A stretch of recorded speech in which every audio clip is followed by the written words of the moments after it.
Okay.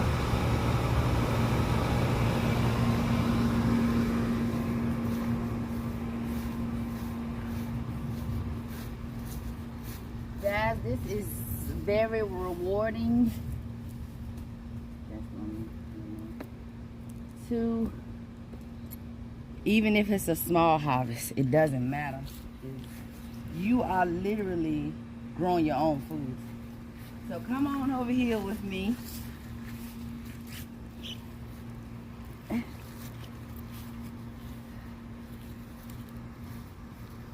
And this is my all blues.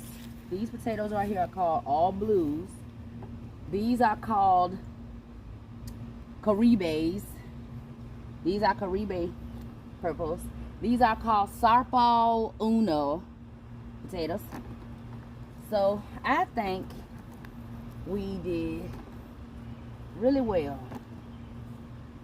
Regardless of how big or small they are, this right here is enough for dinner time for me today.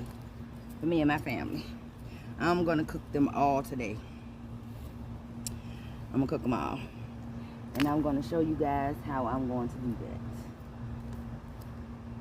Yay, so it's very rewarding. I'm sweating bullets. But it's okay. Because today was a very good day. Thank you guys for watching. Don't forget to like, comment, and subscribe and join the family. All things Goddess and family.